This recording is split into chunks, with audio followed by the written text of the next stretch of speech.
Sveiki, esu Vilma Jankauskienė iš Kūrybinių ir tarptautinių investicijų skyriaus ir šiandien pristatysiu Jums kvietimo netechnologinės inovacijos projektų gyvendinimo esminius aspektus.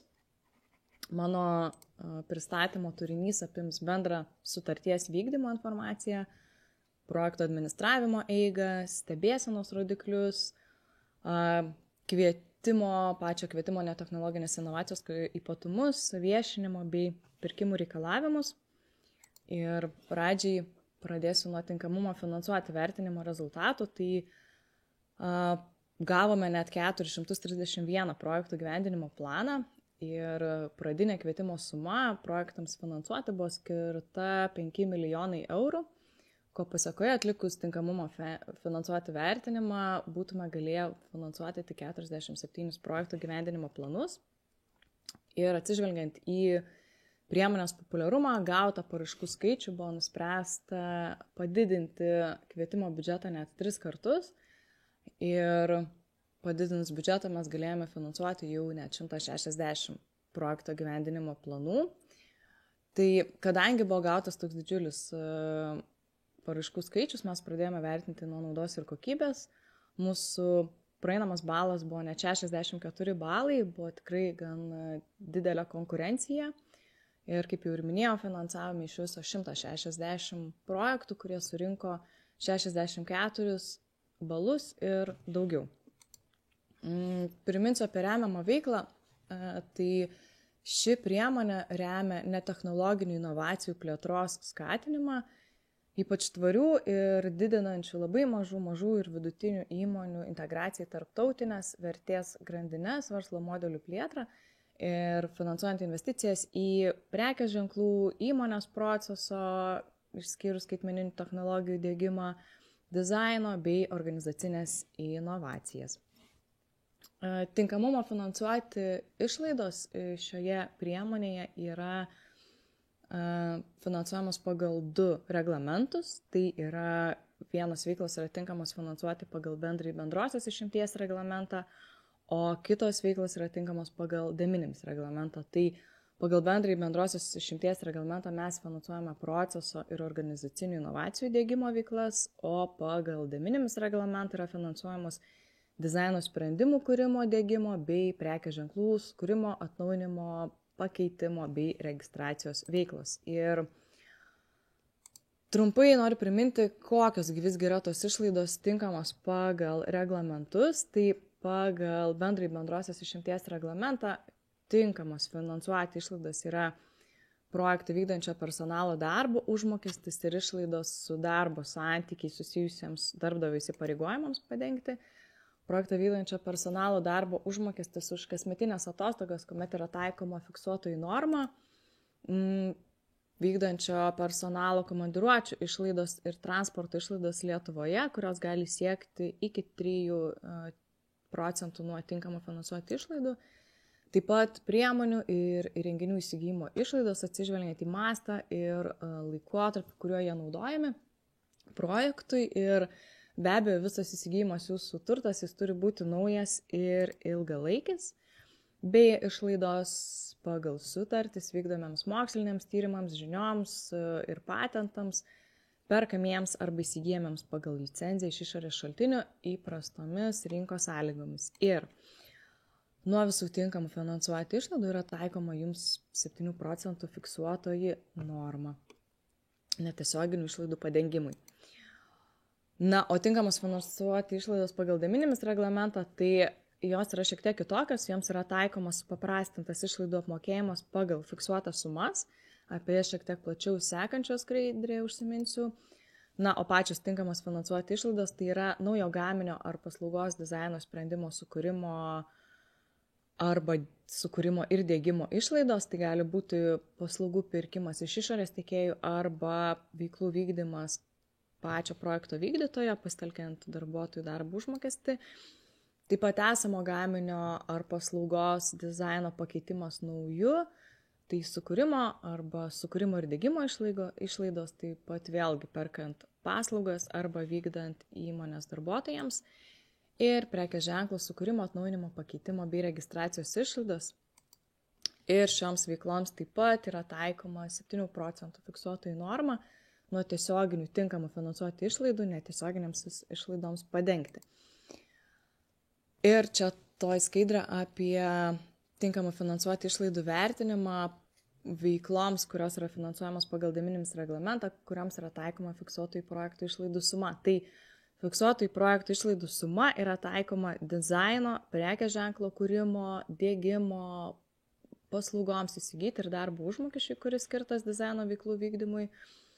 Ir atsiskaitimui su veiklos ataskaita jūs turėsite pateikti galutinį dizaino sprendimo variantą su visais jam priklausančiais priedais, taip kaip buvo numatyta ir paraiškos vertinimo metu jūsų pateiktose dokumentuose. Jeigu jūs, tarkim, numatėte, kad bus kūrimo procese atliekamas dizaino tyrimas, pateikiami 5 eskizai, 7 vizualizacijos, tai visus tuos dalykus ir turėsite mums pateikti, 5 eskizus, 7 vizualizacijas, dizaino tyrimą ir jau galutinį dizaino sprendimo variantą. Ir čia noriu paminėti, kad kažkokių tai pirkimo, pardavimo sutarčių teikti mums nereikės, sąskaitų, faktūrų teikti mums nereikės, mums tiesiog reikės galutinių rezultatų ir tų rezultatų, kurie būtent buvo numatyti jūsų komerciniuose pasiūlymuose, aprašo 4 priede, atsakymuose į paklausimus ar paraiškoje. Ir vertindami jūsų pateiktą veiklos ataskaitą, mes žiūrėsime, kaip tai, ką jūs pateikite, atitinka komercinį pasiūlymą, kaip tai atitinka aprašo 4 priedą. Taip pat darbo užmokesčio atveju mes prašysime su kiekviena veiklos ataskaita, kuri galbūt nebūtinai bus susijusi su būtent dizaino darbo užmokesčio veiklų prašymų finansuoti, aprašyti, koks vyksta progresas ties dizaino kūrimo ar diegimo veiklomis. Na, o jeigu kuriate paslaugos teikimo schemą, tai mes vertinsime, ar ta paslaugos teikimo schema yra suteikiama nuo pradžios iki pabaigos. Tai yra pati paslauga, ar yra suteikiama nuo pradžios iki pabaigos. Kaip pats klientas sužino apie tą paslaugą, kada prasideda paslauga, kaip ji bus užsakoma, kaip klientas ją galės naudotis ir kaip už ją atsiskaityti, bei kada ji baigėsi. Tai yra, ar klientas pagal jūsų sukurtą paslaugos teikimo schemą gauna paslaugą nuo pradžios iki pabaigos. Ir svarbus momentas yra, kad esant bent kokiems nukrypimams nuo komercinių pasiūlymų ar aprašo 4 priede pateiktos informacijos, bus atliekamas veiklų vertinimas iš naujo. Tai jeigu, tarkim, jūs nusprendžiate vietoj 2 dizainų kurti vieną, arba kuriant vieną dizainą pas jūs keičiasi vizualizacijų skaičius, dizaino tyrimų skaičius, prototipų skaičius, tuomet mes turėsime atlikti veiklų vertinimą iš naujo, ir tam vertinimui jūs, kaip ir paraiškos vertinimo metu, turėsite teikti 3 vėlgi naujus komercinius pasiūlymus arba grįsti iš naujo darbo užmokestį, kurį planuojate naudoti. Trumpas priminimas apie netinkamas finansuoti išlaidas, tai šioje priemonėje ir projekto gyvendinimo metu netinkamos yra prekės ženklo registracijos išlaidos, jeigu jos jau buvo finansuotos kitomis priemonėmis, taip pat to pačio prekės ženklo galiojimo pratęsimo išlaidos, interjero, eksterjero, elektroninių parduotuvių, interneto svetainių dizaino išlaidos, pradinės investicijos išlaidos, tai pradinės investicijos susijusios kaip su įmonės pajėgumų didinimu, ar produkcijos įvairinimu, ar naujos įmonės kūrimu ir panašiai, tos, kurios apibrėžtos bendrosios išimties reglamento 49 punkte, ir be abejo išlaidos, kurios nėra įvardintos priemonės finansavimo sąlygų apraše prie tinkamų finansuoti išlaidų, ir tos, kurios yra nurodytos projekto administravimo finansavimo taisyklių 7 skyriuje. Dabar pats bendravimas su inovacijų agentūra. Tai viso projekto gyvendinimo metu jūs bendrausite su inovacijų agentūra ir jums priskirtų projekto vadovų bei finansininkų. Ir visi projekto dokumentai, prašymai, derinimai, jie turi būti teikiami per duomenų mainų svetainę. Ir jeigu įmonės dokumentus teikia ne įmonės direktorius per tą duomenų mainų svetainę, tai tuomet tie teikiami dokumentai turi būti pasirašyti direktoriaus elektroniniu parašu arba turi būti pateiktas įgaliojimas teikti dokumentus tam asmeniui, kuris tuo metu ir teikia. Tai arba įgaliojimas, arba dokumentai su įmonės vadovo parašu. Bet be abejo, konsultuotis projekto gyvendinimo klausimais, galbūt pasitarti, galbūt nežinot, kaip kažką užpildyti, kaip kažką pateikti, tai visada tikrai drąsiai tą galite daryti elektroniniu paštu ir telefonu, konsultuojantis su savo projekto vadovu ar finansininku priklausomai nuo jums rūpimo klausimo. Bendra visų projektų trukmė. Tai visų projektų veiklų pradžia ji negalėjo būti ankstesnė negu jūsų projektų gyvendinimo plano pateikimas inovacijų agentūrai. Jeigu dar esat nepradėję veiklų gyvendinti, bet jau esate pasirašę sutartį su inovacijų agentūra, tai veiklas turite pradėti gyvendinti per 3 mėnesius nuo sutarties pasirašymo dienos ir jūsų visa projekto veiklų gyvendinimo trukmė negalės būti ilgesnė negu 24 mėnesiai. Bendrosios projekto sutarties nuostatos, tai jos nustato tai, kad viso projekto įgyvendinimo metu jūs įsipareigojate siekti projekto rezultatų, tai yra įgyvendinti technologinių inovacijų sprendimus ir priklausomai nuo to, kas jūsų projekte numatyta, tai įdiegti proceso organizacinių inovacijų sprendimus, sukurti ir įdiegti numatytus dizaino sprendimus, kurti ir registruoti prekės ženklus. Taip pat jūsų projekto biudžetas, jis toks, koks nustatytas, toks ir išlieka. Tai yra tinkama finansuoti išlaidų suma ir finansuojimo dalis. Ir jei projekto vykdymo metu susidarytų situacija, kad atsirastų išlaidų, kurios viršija jūsų projekto išlaidas, tai tas išlaidas jūs įsipareigojate padengti jau savo lėšomis. Arba susidarytų situacija, kad atsiranda kažkokių reikalavimų netitinkančių finansuoti išlaidų, tai jos taip pat būtų dengiamos jau jūsų nuosavomis lėšomis. Ir kitas svarbus momentas, esant bet kokiems pasikeitimams susijusiems su projekto vykdytoju ar su pačiu projektu, jūs būtinai turite informuoti inovacijų agentūrą.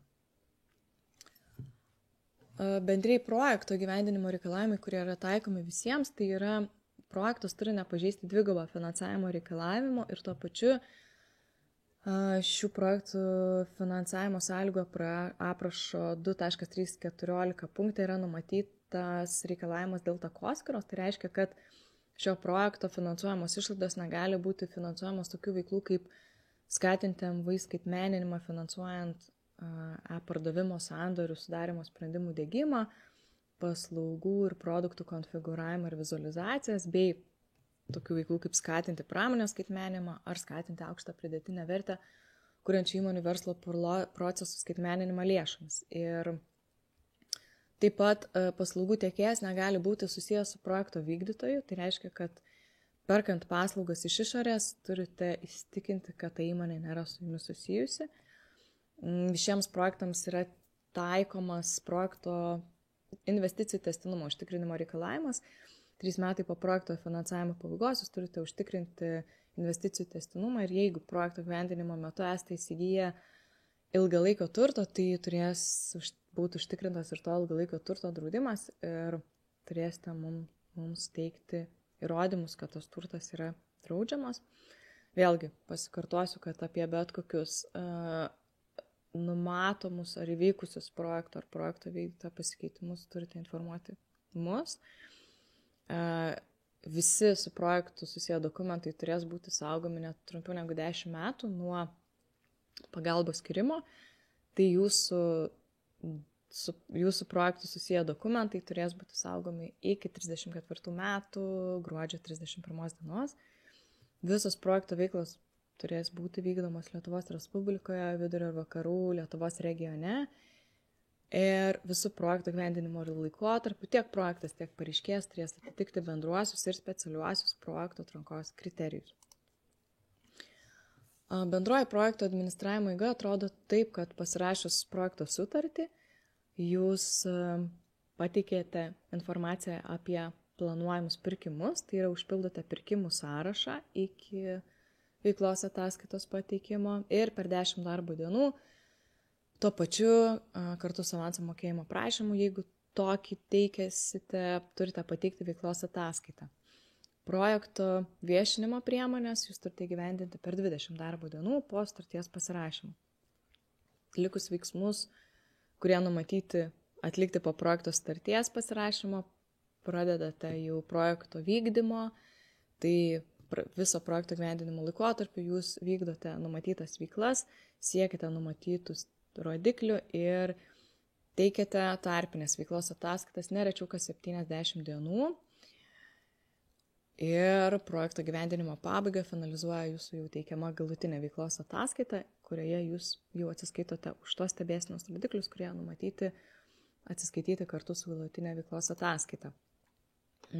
Dabar yra pirkimų sąrašas. Tai čia norėčiau paminėti, kad pirkimų sąrašas yra taikomas tik pirkimams, kurių tinkamos finansuoti išlaidos pripažintos pagal bendrosios išimties reglamentą. Tai veiklos, kurios yra finansuojamos pagal de minimis reglamentą ir ten numatyti paslaugų pirkimai, jie neturėtų būti traukiami į pirkimų sąrašą, nes jiems yra taikomos fiksuotosios sumos.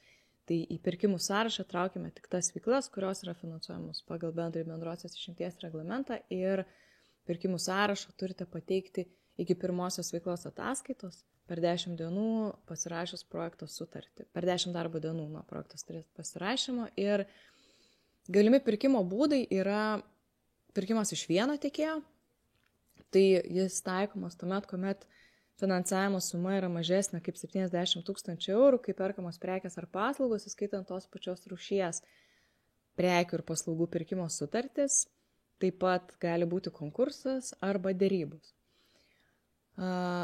Dabar panašios rūšies prekės ar paslaugos yra laikomos tuomet, kuomet jų 5 pirmi BVPŽ kodo skaičiai sutampa. Tai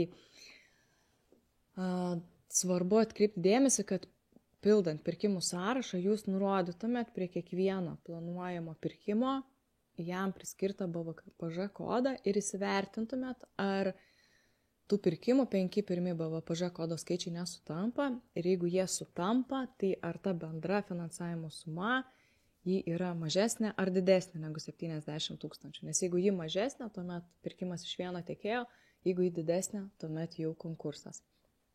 Ir neperkančių organizacijų pirkimų vykdymą reglamentuoja projekto administravimo finansavimo taisyklių 7 priedas pirkimų taisyklės, o išsami informaciją, kaip pateikti pirkimų sąrašą, rasite paspaudę šią nuorodą ir iššoks langas, kuriame tiesiog pasirinksite pirkimai damas ir ten labai aiškiai bus parodyta, kokias vietas jums užpildyti, kur eiti ir kaip pateikti tą pirkimų sąrašą. Tai tikrai procedūra yra labai paprasta, instrukcija labai taip pat paprasta ir tik, kad pirkimų sąraše noriu dar kartą paakcentuoti, kad būtinai nurodytumėt BVPŽ kodus, pirkimo objektą, pirkimo vertę be PVM, informaciją apie pirkimą vykdantį subjektą ir jeigu susidarytų situacija, kad iš neperkančiosios organizacijos taptumėte perkančią organizaciją, galbūt jau netyčia esate perkančio organizacija, tai tokiu atveju jums šios nuostatos negaliotum, būtų taikomos viešojo pirkimo įstatymo nuostatos ir PAFTO 7 priedas tiesiog liktų jau neperkančiosiam organizacijom. Tai jeigu susidarytų tokia situacija, tai tuomet turbūt susitiektume atskirai ir apstartume, ką ir kaip jums reikėtų pildyti.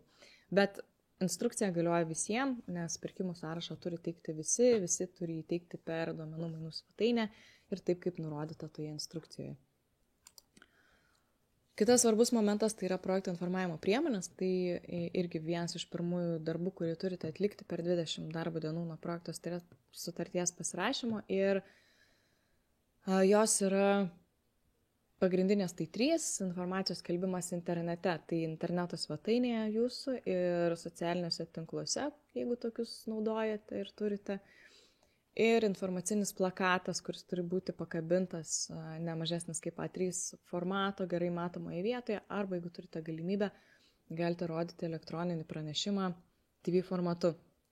Dažnai susiduriam su situacija, kuomet projektų vykdytojai užtrunka rengdami informacinį plakatą arba mes užtrunkam prašydami tikslinti, tai čia šią skaidrėje matote, kaip turi atrodyti pavyzdinis informacinis plakatas. Tame plakate jūs turite būtinai nurodyti projekto pavadinimą didžiosiamis raidėmis, parašyti projekto tikslą, nurodyti projekto vertę, tai yra tinkamas finansuoti išlaidas, jums skirtą finansavimo sumą, projekto trukmę, nurodyti specialią emblemą su atitinkamu teiginiu, tokią kaip nurodyta čia, įsidėti savo įmonės logotipą, naudoti inovacijų agentūros logotipą, įrašyti save kaip atsakingą už publikaciją įmonę, savo įmonės interneto svetainę bei ES investicijų interneto svetainę. Čia yra išvardinta dar pažingsniui, kokia informacija turėtų atsispindėti plakate, o čia yra vizualizacija, kaip tas plakatas turėtų atrodyti. Tai informacinio plakato sukūrimui yra parengtas įrankis, kurio pagalba jūs galite susimaketuoti reikiamą viešinimo plakatą. Ir esame pastebėję, kad dažna klaida yra, kuomet nėra tarpo tarp pavadinimo ir teksto. Tai įdėjome šią skaidrę tam, kad jūs matytumėte, ką reikia atlikti, kad visgi tas tarpas tarp pavadinimo ir teksto atsirastų. Tai tiesiog tame plakato generatoriuje prieš tekstą turite palikti tarpą ir tęsti tekstą, rašyti tekstą padėjus tą tarpą. Ir tokiu būdu atsivaizduos ši dalis tinkamai jūsų plakate. Ir taip pat yra skaidrės su naudingomis nuorodomis, kur jūs rasite visą informaciją, kurios jums reikia. Tai pavyzdžiui, čia galite paspaudę atsisiųsti socialinių tinklų viešinimo šablono pavyzdį. Čia rasite visas emblemas, logotipus, pavyzdžius. Čia rasite trumpą informaciją apie tai, kaip visgi, jeigu reiktų dar pristatyti tą plakatą. Ir inovacijų agentūros tinklapyje ties 11 punktų taip pat yra visa informacija sukelta su naudingomis tomis nuorodomis, bei rasite dažnai užduodamus klausimus. Jeigu iškyla kažkokių problemų, tai galite pasižiūrėti, su kuo susituria kiti projektų vykdytojai ir ką yra siūloma tais atvejais daryti. Na ir esminis momentas, kad tik tinkamai atlikus informavimą apie projektą veiksmus ir pateikus tai pagrindžiančius dokumentus, gali būti apmokamos jūsų deklaruojamos su veiklos ataskaita išlaidos. Pereikime prie stebėsenos rodiklių, kuriuos jūs įsipareigojate siekti su tiek projekto gyvendinimo metu, tiek po projekto gyvendinimo pabaigos. Tai projekto gyvendinimo metu jūs siekiat rodiklių, už kuriuos atsiskaitote su galutinė veiklos ataskaita, ir tie rodikliai yra parama gavusios įmonės, tai siekiama reikšmė viena įmonė, ir šis rodiklis turi parodiklį atsižvelgiant į įmonės statusą, tai jį turėsite pasirinkti pagal tai, koks jūsų įmonės statusas. Tai arba labai maža arba vidutinė, vėlgi siekiama reikšmė ta pati viena įmonė. Taip pat parama dotacijomis gavusios įmonės rodiklis ir jo siekiama reikšmė vėlgi viena įmonė.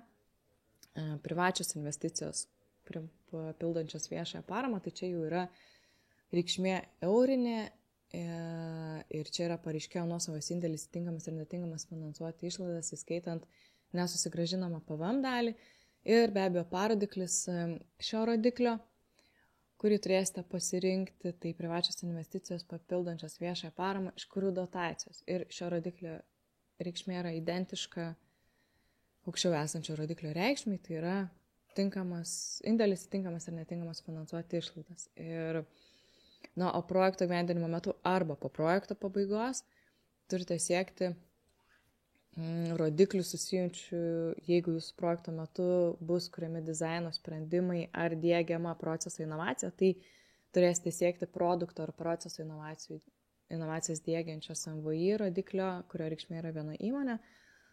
Jeigu projekto metu bus diegiama organizacinė inovacija, tai tuomet turėsite siekti prekybos ar organizacinės inovacijas diegiančias MVI, vėlgi reikšmė viena įmonė, vidinės inovacijas vykdančias MVI viena įmonė visi turės siekti ir investicijas gavusios MVI dėkti originalus produktų dizainai, siekiama reikšmė skaitinė išraiška, tai čia jau kai čia yra į rinką įdėkti jūsų gaminiai ar paslaugos, kuriems buvo kuriamas dizainas ir kuriais jau vartotojai gali naudotis pilnai ar pilnai juos įsigyti.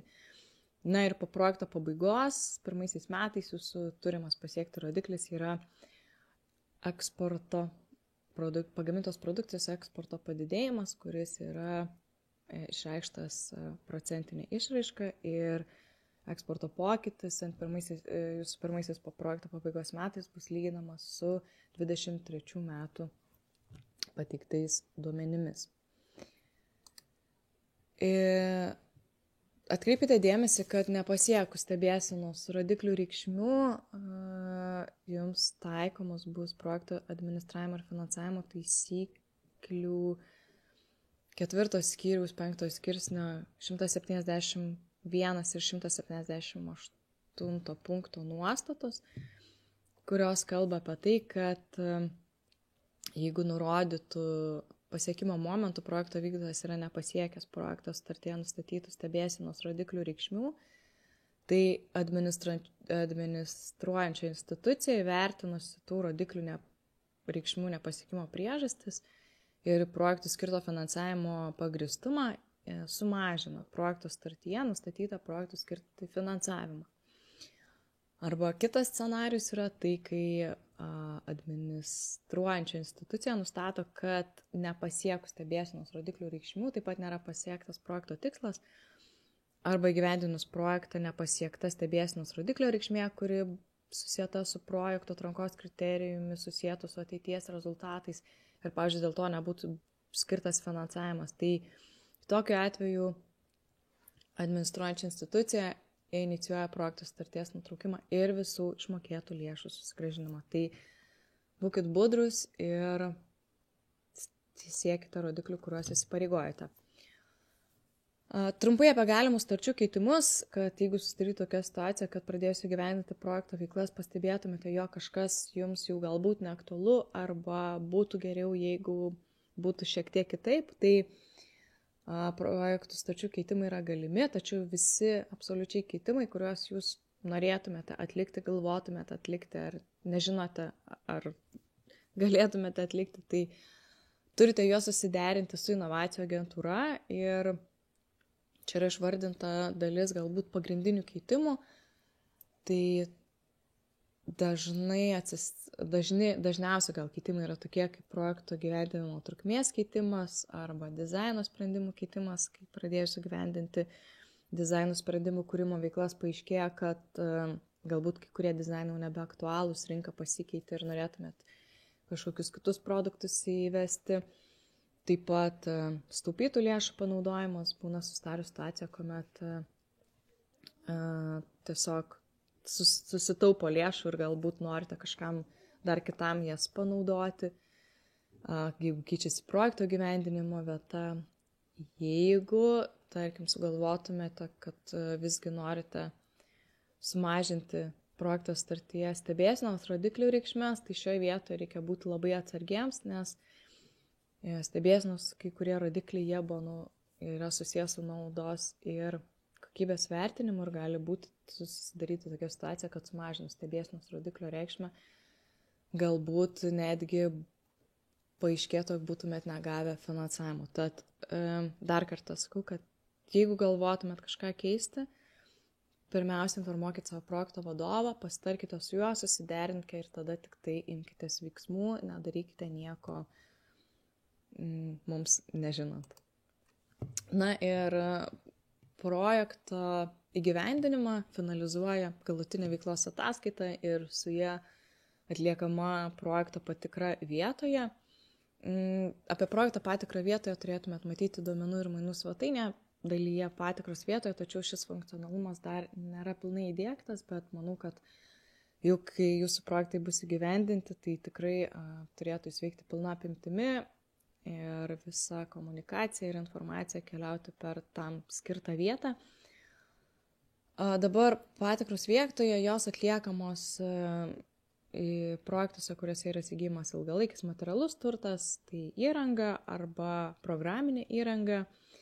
Atsižvelgiant į galimybės ir projekto specifiką, patikra gali būti vieta arba gali būti nuotolinė. Kai kurios patikros atliekamos pasitelkiant ekspertus, tai šių projektų atveju tikrai turbūt ekspertai bus pasitelkiami vertinant, ar įdiegti sprendimai jūsų įmonėje veikia tinkamai, ar jie taikomi tinkamai, ar jie atlieka tą funkciją, kurią jūs sakėte, kad jie turėtų atlikti. Tai patikros vietoje metu tiesiog pasižiūrėsime, ar buvo viskas įdiegta tinkamai ir ar viskas yra taikoma tinkamai ir veikia. Tai link pabaigos einant, tiesiog primenu, kad jūsų projektų įgyvendinimą reglamentuoja projekto administravimo ir finansavimo taisyklės, projekto finansavimo sąlygų aprašas, pagal kurį teikiate projektų gyvendinimo planus, bendrasis bendrosios išimties reglamentas, jeigu projekto veiklose yra veiklų, kurias finansuoja šis reglamentas, taip pat de minimis reglamentas, vėlgi jeigu turite projektą veiklų, kurias jis finansuoja, projekto startis ir rekomendacijos dėl projektų išlaidų atitikties. Na ir dažnai susidarėme su tokia situacija, kad yra veiklos ataskaita, kurią sunkiai sekasi projektų vykdytojams pateikti, kadangi duomenų mainų svetainėje funkcionalumas dar tik tai yra kūrimo stadijoje, jis jau eina link pabaigos, bet dar nėra pilnai įdiegtas, tai norėčiau jums pademonstruoti mūsų parengtą pavyzdinę veiklos ataskaitą, kad žinotumėt, kur ką jums pildyti, ką kur rašyti ir tikimės, kad ji jums padės. Čia yra mūsų pavyzdinė veiklos ataskaitos forma ir matote, yra langeliai, kurie pažymėti yra mėlyna spalva ir langeliai, kurie pažymėti žalia spalva. Tai mėlynuose langeliuose užpildyti informaciją turėsite pagal tai, kas yra nurodyta jūsų sutartyje. Na, o žaliuose langeliuose jūs pildysite faktinę tai veiklos ataskaitai, kurią teikiate, aktualią faktinę informaciją. Ir prie kiekvieno langelio neapsistosiu, bet noriu tik parodyti, kad yra komentarai, kurie pažymi, ką tame langelį įrašyti, ir taip pat prie kiekvieno langelio dar yra informacijos, ką jisai reiškia. Tai pavyzdžiui, čia projekto tinkama finansuoti išlaidų suma. Tai jūs visada nurodote, kokia yra jūsų projekto tinkama finansuoti išlaidų suma patvirtinta. Nurodote, kokią jau tinkamą finansuoti išlaidų sumą esate gavę ir kokia yra ta procentinė dalis. Tai teikiant pirmas veiklos ataskaitas, šiose vietose pas jūs bus tiesiog nuliai, nes nesate dar, nėra nei patvirtinta, nei kažkokia jūsų lėšų dalis panaudota.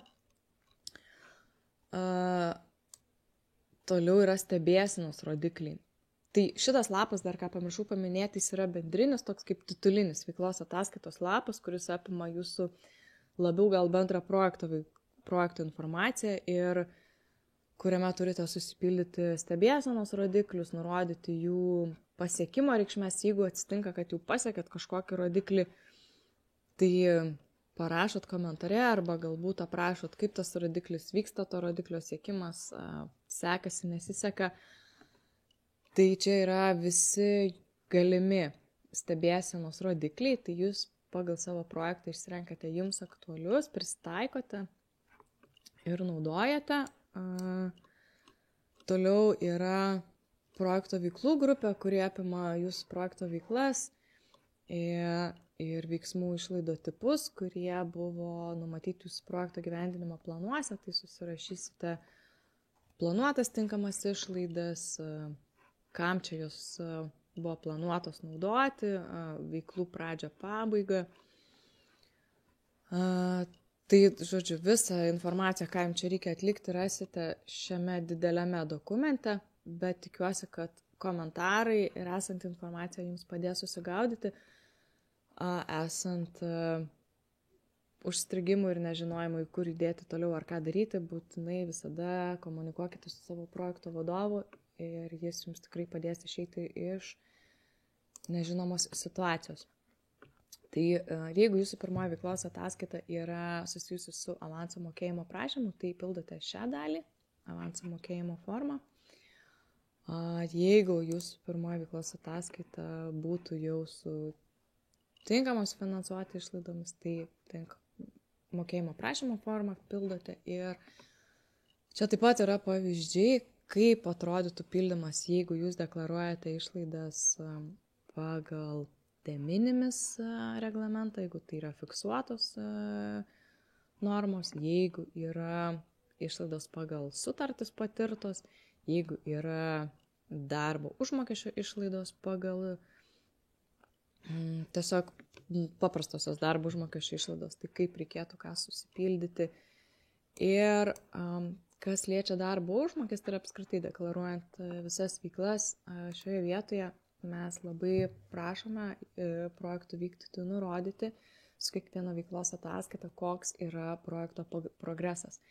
Tai ypatingai, jeigu deklaruoja darbo užmokestį, jūs detaliai turit nurodyti, kas buvo atlikta už tą deklaruojamą darbo užmokestį, kiek laiko buvo sugaišta, kokie veiksmai, kokie etapai.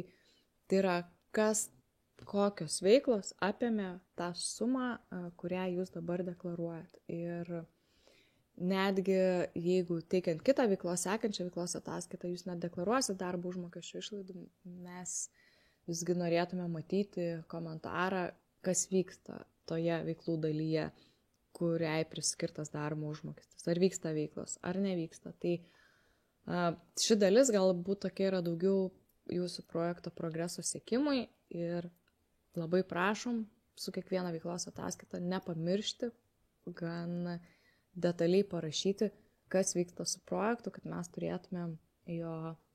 matytumėm jo eigą ir turėtumėm kažkokį tai atsekamumą. Ir taip pat yra galutinės veiklos ataskaitos pavyzdys, tai kol kas jį tikrai nėra aktuali ir manau, čia daug neapsistosim.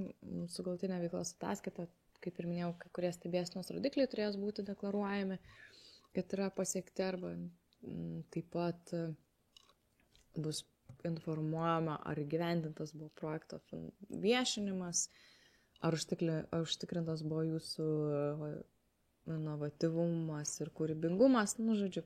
Ir kita informacija, kurią čia reikės prisitaikyti pagal tai jau kaip faktiškai bus įgyvendintos veiklos. Tai kol kas jums yra aktuali bendroji veiklos ataskaitos dalis, avanso mokėjimo forma, jeigu prašote avanso, ir mokėjimo prašymo forma, tai prašote arba išlaidų, arba jeigu neprašote, tai tiesiog prašote teikiate, bet su nuliniu eurų tinkamum finansuoti išlaidom. Ir kaip ir minėjau, esant klausimams, esant nežinomybei, kaip judėti toliau, ar kur tiksliai ką čia visgi dėti, jeigu nepadeda komentarai ir informacija čia esanti, tai susisiekite su savo projekto vadovu. Na, o dabar kviečiu užduoti visus jums iškilusius klausimus šio pristatymo metu. Tai ačiū ir laukime jūsų klausimų. Sveiki, esu Sandra Gilienė, projektų finansų skyriaus srities vadovė. Ir šiandien pakalbėsiu bendrai apie netechnologinių inovacijų projektų sutarčių vykdymą, pagrindę apie mokėjimo prašymus. Tai pirmiausia, pakalbėsiu labai trumpai apie bendruosius išlaidų tinkamumo finansuoti reikalavimus, plačiau apie projekto avansą ir išlaidų pagrindimo dokumentus. Esminis ir pagrindinis beje dalykas šiuose projektuose šiame periode yra tai, kad projekto vykdytojas, jeigu deklaruoja išlaidas, kad jos patektų į išlaidų tinkamumo laikotarpį.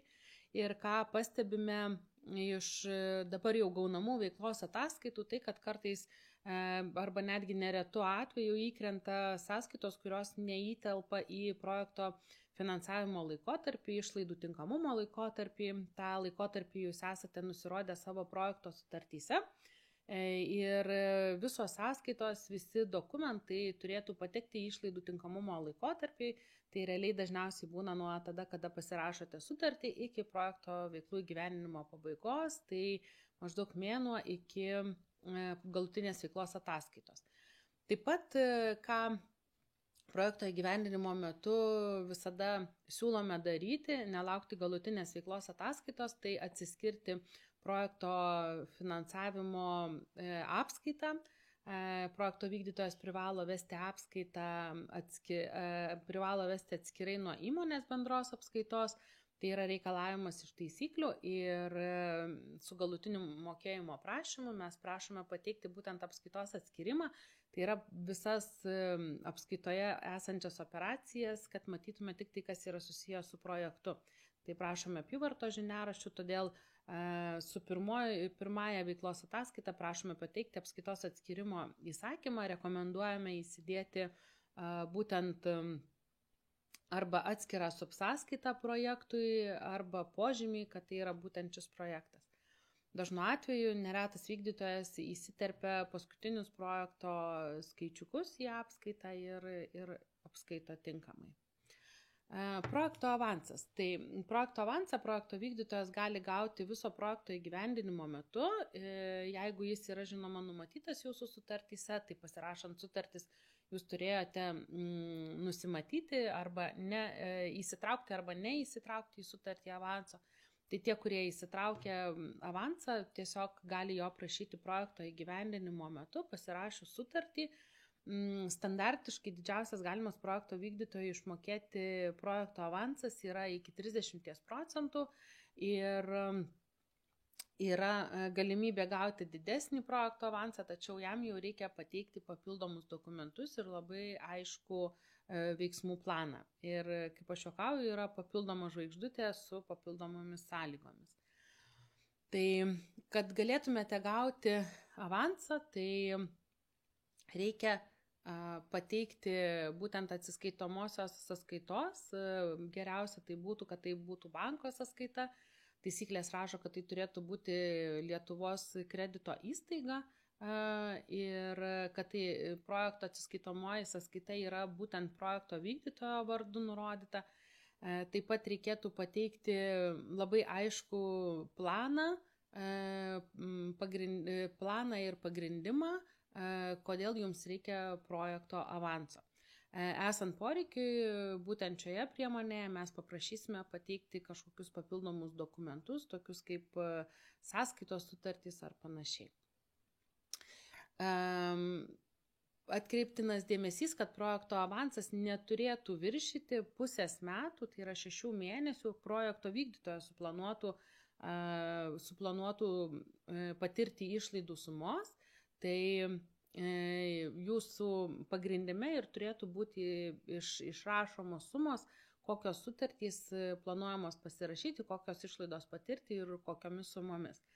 Jeigu jūsų projekto avansas prašomas avansas viršys 100 000, tai viršijančiai daliai projekto vykdytojas turi pateikti avanso garantiją.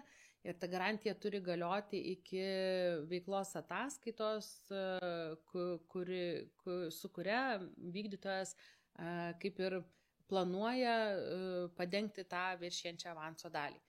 Jeigu vykdytojas nepateikia veiklos ataskaitos arba nepateikia pratęsimo avanso garantijos, tai likus 5 darbo dienoms iki garantijos galiojimo pabaigos, mes informuojame projekto vykdytoją, kad kreipiamės į draudimo įstaigą dėl avanso susigrąžinimo per draudimo įmonę. Avanso panaudojimą, tiksliau veiklų vykdymo pradžią pagrindžiantys dokumentai, tai kadangi šiuo atveju jūsų projektuose mes prašysim veiksmų plano, ir tik tai išskirtinais atvejais bus prašoma sutarčių ir kitų papildomų dokumentų. Tai per 140 darbo dienų projekto vykdytojas jau privalo pateikti veiklų vykdymo pradžią pagrindžiančius dokumentus, tai jūsų atveju turėtų būti bent viena veiklos ataskaita su papildomais dokumentais, tai pavyzdžiui pasirašytomis sutartimis su tiekėjais, ar tai galėtų būti tos pačios sąskaitos faktūros, jeigu kažką įsigijote jau projekto reikmėms, arba tai galėtų būti darbo užmokesčio patyrimą pagrindžiantys dokumentai, tai yra priskaitimo žiniaraščiai. Tai šie dokumentai turi būti pateikiami, kad mes įsitikintume, jog jūs esate pradėję vykdyti projekto veiklas. Jums nedingsta, atkreipsiu dėmesį, prievolė pateikti veiklos ataskaitą kas 70 darbo dienų. Tai jeigu pirma veiklos ataskaita po avanso išmokėjimo dar bus be kažkokių tai veiklos vykdymo pradžią pagrindžiančių dokumentų, tai ties 140 darbo diena projektų vykdytojas jau privalo pateikti veiklų vykdymo pradžią pagrindžiančius dokumentus. Jeigu atsitiktų taip, kad jūsų prašomas projekto avansas viršyje 30% finansavimo sumos, tai ir jums tą avansą mes išmokėtume, tai yra projekto vykdytojai prievolė per 70 darbo dienų pateikti jau veiklos ataskaitą su išlaidomis, jas deklaruoti ir dalį išlaidų dengti avansu.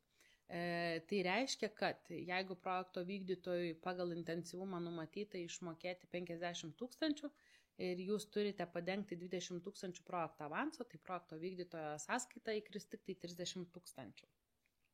Vadinasi, viršianti avanso dalis turi būti padengiama per 70 darbo dienų. Kartu su mokėjimo prašymu ir veiklos ataskaita teikiami išlaidų pagrindimo dokumentai. Tai tikiu, kad daugelis jūsų jau gavote dokumentų sąrašus, mes juos siunčiame elektroniniu paštu arba per DMS-ą, kai projektai yra visi Investija.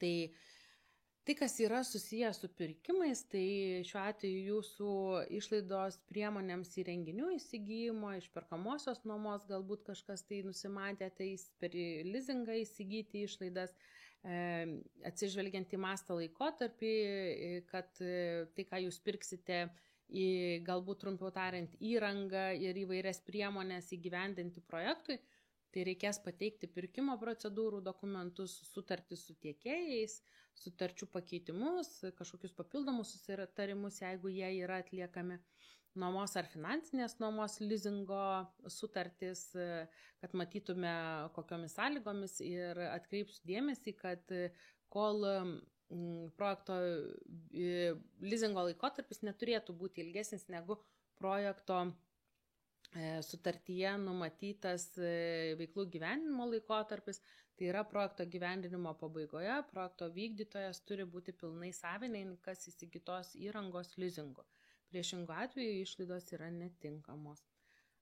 Prekių priėmimo perdavimo aktai, tai vėlgi jeigu jie yra numatyti sutartyje, kad jūs bus išrašoma sąskaita, faktūra ir priėmimo perdavimo aktas, tai jis turėtų būti pasirašytas abiejų šalių ir tinkamai sudarytas. Įrangos naujumą įrodantis dokumentai, tai gali būti tiekėjo deklaracijos, panašus dalykai. Taip pat patikros vietoje metu, manau, kad mes pasižiūrėsim dar įrangos patį naujumą. Įvedimo į eksploataciją aktai, žinoma, sąskaitos faktūros ar lygiaverčiai įrodomieji dokumentai, išlaidų apmokėjimo dokumentai. Jeigu tai yra ilgalaikis turtas, tai įsigyto turto draudimo dokumentai ir draudimo apmokėjimo dokumentai, kad įsitikintume, jog draudimas galioja. Draudimas turi būti dėl visų galimų rizikų.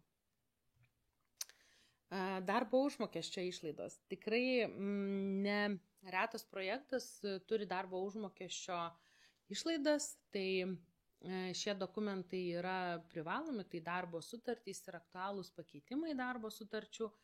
Jeigu darbuotojas dirbs įmonėje, sakykime taip, pagal pagrindinę savo pareigas ir dalį savo laiko skirs projektui, tai yra būtina išleisti projekto vykdytojo vadovo įsakymą dėl darbuotojo priskirimo dirbti projekte. Turi būti nurodoma darbo sąlygos, kaip sulygstama su darbuotoju ir apmokėjimas ir kiek sakykime taip, darbo laiko iš bendros sumos darbuotojas skirs. Tai kaip, pavyzdžiui, dirbs iki 4 valandų ten per dieną ar pagal poreikį ir panašiai. Jeigu deklaruojamas mažosios bendrijos nario darbo užmokestis, tai taip pat turi būti pateikiami bendrijos steigimo sutartis, kad įstikintume, kad tai yra būtent narys. Jeigu mažosios bendrijos vadovo darbo užmokestis, tai civilinės paslaugų sutartys turi būti sudaromos ir pateikiamos su vadovu ir aišku, turi būti pažymima, kad darbuotojas narys dirbs prie projekto. Jeigu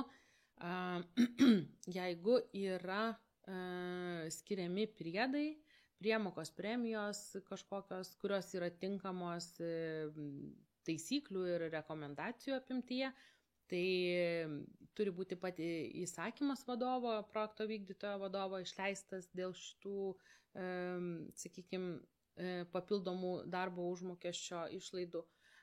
Taip pat apmokėjimas už, jeigu yra dirbama viršvalandžiai, švenčių dienomis ir panašiai. Tai turėtų būti pateikiami bent jau tokie minimalūs įsakymai. Pažymos ir kiti dalykai. Tai tikrai tikiu, kad kartu su darbo dokumentų sąrašu gavote ir darbo užmokesčio pažymą. Tai ją reikės pildyti ir teikti kartu su mokėjimo prašymu, kai bus deklaruojamos išlaidos. Taip pat čia yra įskaičiuota ir atostogų kasmetinė norma. Tada jeigu darbuotojas dirbdamas projekte susirgo ir jam yra išmokama ligos pašalpa, tai reikės paskaičiavimo pažymos būtent. Privaloma yra pateikti darbo užmokesčio priskaitimo žiniaraštį, kad tai, kas yra pateikiama darbo užmokesčio priskaitimo pažymoje, mūsų tame Excel'yje, kad atitiktų sumos žiniaraštį. Taip pat privaloma yra pateikti atsakingų asmenų pasirašytą darbo laiko apskaitos žiniaraštį. Atsakingi asmenys tai turėtų būti projekto vykdytojo vadovas ir buhalteris dažniausiai, arba bent jau vadovas, arba bent jau vyriausiasis buhalteris. Taip pat, jeigu deklaruojama mažosios bendrijos narių darbo užmokestis, tos išlaidos traktuojamos kaip darbo užmokestis, tai turi būti pateikiami atitinkamai aktai arba sąskaitos, už kiek darbo valandų darbuotojai yra mokama. Jeigu nėra darbo sutartyje, labai aiškiai aprašyta, kad darbuotojas per mėnesį dirbs tam tikrą valandų skaičių ir jam bus mokama atitinkamas atlygis už suteiktas paslaugas. Ko dar galėtume paprašyti, jeigu kiltų mums klausimų, tai vidinės tvarkos, čia tikriausiai dėl tų priedų, priemokų arba ligos skaičiavimo visų matematinių ir teorinių dalykų. Tai jeigu, sakykime, darbo sutartyje aiškiai nėra nurodyta, kad, pavyzdžiui, darbuotojui gali būti mokama premija už tinkamai atliktą darbą arba už kažkokius papildomus darbus, tai reikės pateikti vidinės tvarkas, kur mes matytume, kad darbuotojai gali būti taip, sakykime, apdovanojami arba skatinami. Bei darbo užmokesčio apmokėjimo įrodymo dokumentai, tai jie taip pat yra privalomi, kad mes matytume, jog darbdavys atsiskaitė su darbuotoju ir darbdavys pilnai atsiskaitė su Sodra ir VMI. Čia dar įdėta yra skaidrė apie darbo projektinės sutartis, tai tiesiog palieku pasiskaityti informaciją, jeigu kiltų klausimų. Netinkamos finansuoti darbo užmokesčio išlaidos, tai pastaruoju metu tikrai kyla ne vienas klausimas, kas yra tinkama papildoma išmoka, kas ne. Tai yra mūsų taisyklių išaiškinimas, vadinamos rekomendacijos. Tai remiantis rekomendacijomis tikrai nėra tinkama skatinamosios išmokos, už šventinės kažkokios išmokos į priekį, jeigu taip galima būtų sakyti, tai dar nėra atliktas darbas, o darbuotojui jau yra, sakykime, sausio mėnesį išmokama premija už ateinančius įvykdymus darbų. Tai tikrai tokios išmokos yra netinkamos ir čia surašėme su kolegomis kelis punktus, kur pasitaiko dažnai ir projekto vykdytojas ginčia. Tai paminėsiu tą dalyką, kad projekto finansavimo ir administravimo taisyklės bei jų aiškinimas, tai yra rekomendacijos dėl išlaidų tinkamumo, jos yra privalomos tiek mums kaip administruojančiai institucijai, tiek jums kaip projekto vykdytojui. Tai jeigu nurodyta, kad yra netinkama, tai tikrai grubiai tariant, neverta tikriausiai ginčyti su finansininku, nes mes tų išlaidų vis tiek neapmokėsime. Taip pat, kiek žinau, keliuose projektuose yra komandiruočių išlaidų, tai projekto vykdytojo turi būti pateikiamas įsakymas potvarkis dėl darbuotojų komandiruočių, kuriuose turėtų būti nurodyta, kiek už ką darbuotojai yra kompensuojama. Tai grubiai tariant, jeigu apgyvendinimo išlaidų jūs nenurodysite, tai darbuotojui tada, sakysim, arba reikia patikslinti įsakymą, arba darbuotojui neapmokėsime, tiesiog nekompensuosime to, nes įsakymė nenurodyta, kad reikia apmokėti apgyvendinimą. Tai labai atidžiai pasigalvokite, kokias išlaidas galite kompensuoti. Žinoma, rekomenduojama žiūrėti į komandiruočių įsakymą, patvirtinta vyriausybės ir tenai tikrai yra surašyta detaliai, kokios išlaidos gali būti darbuotojai kompensuojamos komandiruočių metu. Tada rezultatą pagrindžiantys dokumentai, tai tam tikra ataskaita, ką jūs nuveikėte komandiruotės metu ir ar pasiekėte nusimatytus savo tikslus. Pirkimo procedūrų dokumentai, tai jeigu projekto vykdytojas, sakykime, apgyvendinimo išlaidas patiria pats, tai yra, pavyzdžiui, užsako viešbutį ir apmoka įmonę, tai šios išlaidos turėtų atsigulti prie pirkimų ir tada deklaruoti per pirkimus. Jeigu darbuotojas nusiperka apgyvendinimo išlaidas, tai tada turi būti pateikiama avanso apyskaita ir sąskaitos faktūros bei apmokėjimo dokumentai ir kad projekto vykdytojas yra atsiskaitęs pilnai su darbuotoju, taip pat turi būti pateikiami, kad darbuotojas sumokėjo už viešbutį ir kad projekto vykdytojas sumokėjo darbuotojui. Taip pat yra tinkama kelionės draudimo dokumentai, už vizas patirtos išlaidos, tai jos irgi yra kompensuojamos. Kaip ir minėjau, apmokėjimo dokumentai visų šalių, kad būtų sumokėta. Jeigu keliaujama viešuoju transportu arba taksi, tai yra būtina susirinkti visus bilietus, pasidaryti ekranvaizdžius, kad buvo sumokėta ir panašiai, kad buvo gauta ir sumokėta tam tikros sąskaitos. Jeigu keliaujama automobiliu, tai turi būti pateikiama automobilio nuomos, panaudos sutartys, projekto vykdytojo vadovo įsakymas, potvarkis dėl degalų sunaudojimo normų ir automobilių kelionės lapai. Tai komandiruotėms išlaidoms pagrįsti tikrai reikia nemažai dokumentų, bet kiek žinau, yra keli projektai, kuriuose tik tai tos komandiruotės bus. Išlaidų patyrimą pagrindžiantys dokumentai, tai kas yra moksliniams tyrimams, žinioms, patentams, perkantiems arba įsigijantiems licenzijas iš išorės šaltinių. Tai bene iš viso sąrašo mažiausiai tikriausiai reikia dokumentų, tai būtų pirkimo dokumentai, priėmimo perdavimo aktai, sutartys, jeigu tokios sudaromos, sąskaitos faktūros ir išlaidų apmokėjimo įrodymo dokumentai. Tai grubiai tariant, baigiame aptarti tai, kas yra pagal valstybės pagalbą ir dabar jūsų projektuose yra vadinama de minimis, tai išlaidos pagal de minimis reglamentą yra apmokamos supaprastintai ir kai yra originalių dizaino sprendimų sukūrimo ir arba dėgymo išlaidos deklaruojamos, tai jos turi būti deklaruojamos su galutiniu jau rezultatu, turint galutinį dizaino sprendimą ir turi būti pateikiamas jau galutinis sprendimas, variantas su visais jam priklausančiais priedais, pavyzdžiui, eskizai, skaitmeninė dokumentacija, vizualizacija ir panašiai. Tai jeigu neturite galutinės versijos jau įsigyto, sukomplektuoto daikto, dizaino, sprendimo ir panašiai, tai tos išlaidos nebus apmokamos, kol neturėsime tų jau galutinių rezultatų. Ir dizaino realizavimo variantas, pavyzdžiai, bandymo aktai, pagaminto pavyzdžio, nuotraukos ir panašiai.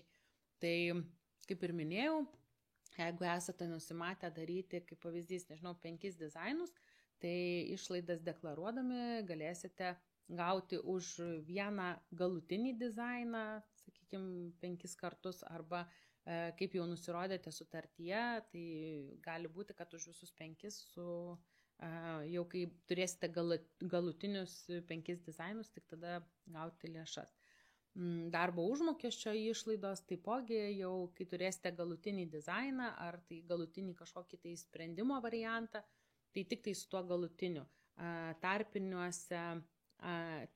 Tarpinėse stotelėse, jeigu galima pasakyti, darbo užmokesčio išlaidos nebus kompensuojamos, tai jūs su galutiniu rezultatu jau gausite tą individualią fiksuotą sumą normą. Ir prekės ženklo sukūrimo, atnaujinimo, pakeitimo, registracijos išlaidos, tai taip pat turi būti pateikiami galutiniai dizainai, variantai. Ir netiesioginės išlaidos tiek pagal valstybės pagalbos reglamentą, tiek pagal de minimis reglamentą turi būti deklaruojamos su kiekvienu mokėjimo prašymu, tai yra 7% norma ir dokumentai nėra teikiami. Tiesiog nuo tinkamų deklaruoti išlaidų yra apmokamos netiesioginės išlaidos paskaičiuojamos. Ir norėčiau dabar jums parodyti darbo užmokesčio pažymą, tai truputį grįžti atgal, tai kas yra deklaruojama pagal faktinės išlaidas, tai tokią pažymą jau turėjote gauti. Čia reikėtų supildyti, už kokį laikotarpį pildote, nurodyti pažymos numerį, tai rekomenduojame žymėtis nuo 1 mėnesio ir eiti tolyn, projekto kodą nurodyti, projekto vykdytojo pavadinimą. Ir veiklos poveiklės eilės numerį nurodome, projekto vykdytojo darbuotojo vardą ir pavardę, pareigas. Jeigu darbuotojas dirba 2 pareigose, tai reikia nurodyti pilnai, kiek jis dirba, tai kaip pavyzdžiui 150 valandų tą mėnesį dirbo ir prie projekto, sakykime, dirbo 60 valandų. Gali darbuotojas dirbti ir visą darbo laiką prie projekto, sakykime, ir pareiginis darbo užmokestis į 6 stulpelį įrašome tai, ką mes gauname, kas yra nurodyta mūsų darbo sutartyje, tai kaip, pavyzdžiui, 2600 ir 3000 darbo užmokestis. Priedų, premijų nieko darbuotojas negavo. Užpildome ir matome, kad pirmam darbuotojui proporcingai pasiskaičiavo už 60 valandų dirbtų prie projekto 1058 eurai, o darbuotojas, kuris dirbo visą darbo laiką, tai jau su darbdavio mokesčiais bus 3500. Ir pamiršau paminėti, kad čia yra darbo užmokesčio neterminuota pažyma, tai jeigu jūsų įmonėje yra tik tai neterminuotos darbo sutartys, tai ir galime būtent pildome neterminuotą darbo užmokesčio lentelę. Darbuotojai dažniausiu atveju dirba 5 darbo dienas per savaitę ir tikriausiai jūsų atveju daugelio bus, kad jam priklauso 20 darbo dienų kasmetinių atostogų. Tai gaunasi, kad yra po 8,63% atostogų fiksuotojai norma ir pirmajam darbuotojui nuo 1000 eurų pasiskaičiuoja 8%, tai yra 91 euras, antrajam darbuotojui 263. Ir ta suma iššoka į lentelę ir atsiranda susumavus viršuje. Tai tą sumą pasiliekam, kaip sakant, mums jos reikės pildant veiklos ataskaitos mokėjimo prašymo dalį. Tai prie jos ir pereikime. Tai deklaruojant darbo užmokesčio išlaidas mes nurodome iš veiklos ataskaitos dalies visus projekto veiklos numerį ir pavadinimą, poveiklės numerį, pavadinimą ir veiksmų išlaidų tipo numerį ir pavadinimą. Kai yra deklaruojama darbo užmokesčio išlaidos, tai pagal darbo užmokesčio pažymą ir išlaidos apmokamos nesupaprastintai, įrašome tik tai tiekėjo pavadinimą, tai bus projekto vykdytojas, įrašome, kad tai yra pažyma, kad tai yra už sausio, pavyzdžiui, mėnesį, įrašome, kada sudarėme tą pažymą ir išlaidų apmokėjimo dokumentus įrašome. Išlaidų apmokėjimo dokumentai tai dažniausiai būna, kuomet projekto vykdytojas apmoka mokesčius Sodrai VMI. Tai rašome galutinį apmokėjimo dokumentą, jau galutinio apmokėjimo datą ir deklaruojama suma. Tada pereinam prie fiksuotosios atostogų normos. Tai vėlgi pakartojam tai, ką rašėm prie darbo užmokesčio pažymos. Čia jau bus išlaidos apmokamos supaprastintai, kadangi tai yra fiksuotojo atostogų norma, tai 6 stulpelį užpildome, kad taip, ir perbėgame prie 14-19 stulpelio, tai pildysime 14 stulpelį nurodami, kad tai yra fiksuotoji norma 0,5. Vienas dažniausių atveju jūsų bus versija yra pirma, mūsų yra neindeksuojama versija ir fiksuotoji norma yra 8,63%. Suma, nuo kurios apskaičiuojama, tai būtent tie 4011 ir turi įsirašyti į veiklos ataskaitos 19 stulpelį. Ir prašoma suma, kurios prašo, tai yra 354, jie turi ateiti jau į 20 stulpelį langelį prie atostoginių fiksuotosios normos. Jeigu pasitaikytų atvejais, kad kažkokiam darbuotojui vietoje 20 darbo dienų atostogų priklauso, kaip pavyzdys, 27, tai gali būti už stažą, už vaikus ir panašiai, tai tuomet tokia fiksuotąją normą, jinai yra jau 12%, mes rašysime atskirą eilutę į veiklos ataskaitą, tai 12,35 ir vėlgi suma, nuo kurios skaičiuojasi, tai mes matom, kad nuo 3053 eurų, tai ta suma turėtų ateiti į 19 stulpelį ir prašoma suma jau turėtų 377 atkeliauti į 20 stulpelį. Kai yra deklaruojamos išlaidos pagal fiksuotąją normą, fiksuotąją sumą, atsiprašau, tai vėlgi pradžią surašome iš veiklos ataskaitos, ar išlaidos apmokamos supaprastintai, tai taip, ir įrašome, kad tai yra fiksuotoji suma, reikia įrašyti vienetų skaičių, tai pavyzdžiui, jeigu jūs atsiskaitote už vieną dizainą, tai čia įrašote vieną vienetą, jeigu jūs atsiskaitote už, kaip pavyzdys, 3 dizainus, kurių suma yra vienoda, tai čia įrašome 3 vienetus ir gaunasi vienas dizainas, kainuoja 15 000 ir jau čia įrašome 15 kart 3 ir prašoma suma pasikeičia. Tai įrašome, kiek vienetų deklaruojame ir už ką. Jeigu dizainai yra skirtingomis sumomis, tai tikrai kitas gali būti variantas, kad vienas kainuoja 15, kitas 20, tai jūs atskirai pagal jau jūsų sutartyje numatytus kodus, tai turėtų būti fiksuotoji suma 1, fiksuotoji suma 2, 3, 4 ir 5. Įsiterpėte eilučių, kiek jums reikia ir deklaruojate, nurodydami vienetą ir vieneto sumą. Kiek vienetų deklaruoti ir už kokią sumą. Kai yra paprasta sąskaita, jeigu taip galima sakyti, teikiama, tai taipogi nurodome pradžioje viskas, kas yra deklaruota. sakome, kad tai yra pagal faktą, nesupaprastintai apmokamos išlaidos.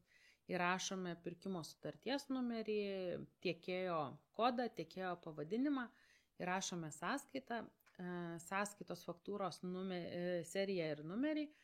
Atkreipsiu dėmesį, kad sąskaitų faktūrų serijos ir numeriai yra rašomi tik tai serija ir numeris, be jokių NR ar SER sutrumpinimų, tiesiog numeris, raidės ir skaičiai, datą nurodome ir kada apmokėjame.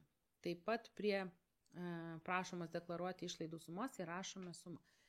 Atkreipsiu dėmesį, vėlgi tikrai girdžiu, kad projekto vykdytojai prašoma pripažinti tinkamomis finansuoti išlaidų sumą, įrašo iškart pritaikę intensyvumą. Tai ne, jūs jeigu darbo užmokesčio pažymoje yra, sakykime, darbo užmokesčiui skiriama 4111 eurų, tai tuos 4111 eurų ir įrašote į 20 stulpelį.